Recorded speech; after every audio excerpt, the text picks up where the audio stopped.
كتب عليكم الصيام كما كتب على الذين من قبلكم يا أيها الذين آمنوا كتب عليكم الصيام كما كتب على الذين من قبلكم لعلكم تتقون۔ آسان ترجمہ قرآن کنز العرفان۔ اے ایمان والو، تم پر روزے فرض کیے گئے جیسے تم سے پہلے لوگوں پر فرض کیے گئے تھے تاکہ تم پرہیزگار بن جاؤ۔ تفسیر تعلیم القرآن۔ اس آیت میں روزوں کی فرضیت کا بیان ہے کہ اے ایمان والو، تم پر ویسے ہی روزے فرض کیے گئے ہیں جیسے تم سے پہلے انبیاء علیہم السلام اور ان کی امتوں پر فرض کیے گئے تھے تاکہ تم پرہیزگار بن جاؤ۔ اہم بات، روزہ بہت قدیم عبادت ہے۔ حضرت آدم علیہ السلام سے لے کر تمام شریعتوں میں روزے فرض رہے ہیں، اگرچہ ان کے دن اور احکام مختلف ہوتے تھے۔ تقوی عمومی معنی یہ ہے کہ عذاب کا سبب بننے والی چیز یعنی ہر چھوٹے بڑے گناہ سے نفس کو بچایا جائے۔ درس، روزے کی کامل برکت تب حاصل ہوتی ہے جب روزے کے ظاہری آداب کے ساتھ اس کے باطنی آداب بھی پورے کیے جائیں۔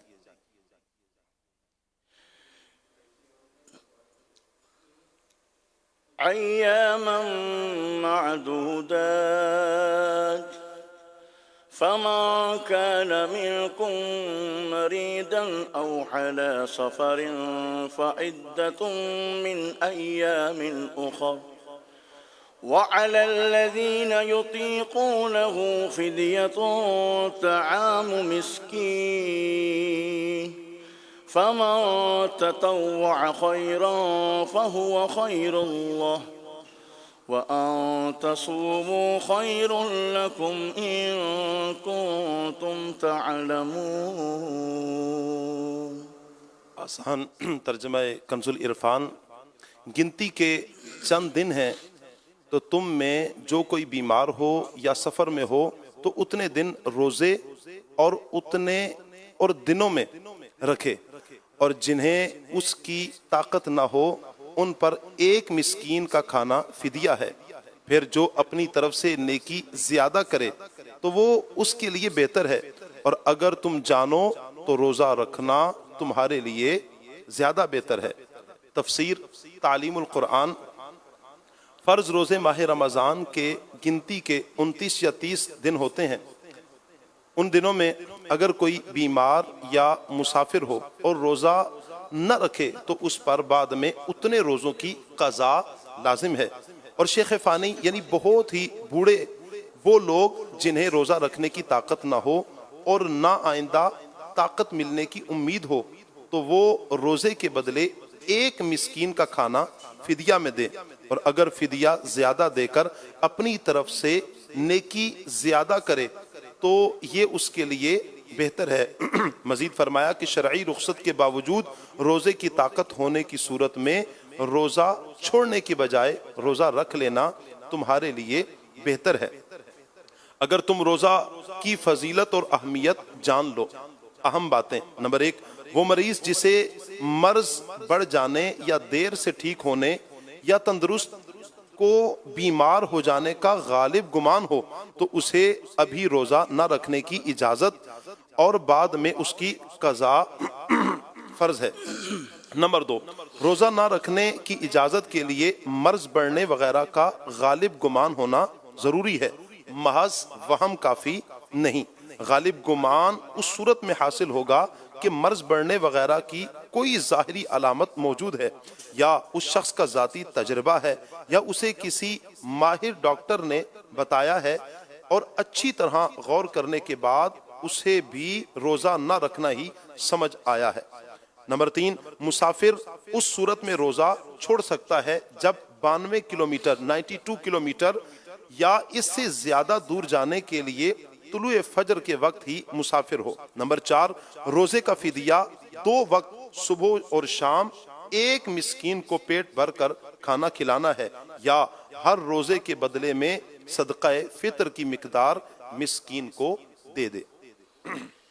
شهر رمضان الذي أنزل فيه القرآن هدى للناس وبينات من الهدى والفرقان فمن شهد منكم الشهر فليصمه ومن كان مريضا أو على سفر فعدة من أيام أخر يريد الله بكم اليسر ولا يريد بكم العسر ولتكملوا العدة ولتكبروا الله على ما هداكم ولعلكم تشكرون۔ آسان ترجمہ قرآن کنز العرفان۔ رمضان کا مہینہ ہے جس میں قرآن نازل کیا گیا، جو لوگوں کے لیے ہدایت اور رہنمائی ہے اور فیصلے کی روشن باتوں پر مشتمل ہے۔ تو تم میں جو کوئی یہ مہینہ پائے تو ضرور اس کے روزے رکھے، اور جو بیمار ہو یا سفر میں ہو تو اتنے روزے اور دنوں میں رکھے۔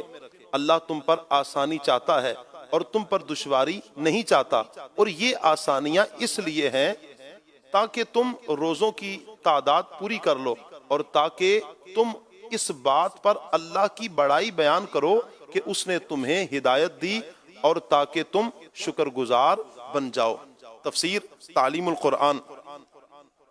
اس آیت میں ماہ رمضان کی عظمت و فضیلت کا بیان ہے کہ گنتی کے وہ چند دن رمضان کا مہینہ ہے جس کی شب قدر میں لوح محفوظ سے آسمان دنیا کے ایک مقدس مقام بیت العزت پر قرآن نازل کیا گیا۔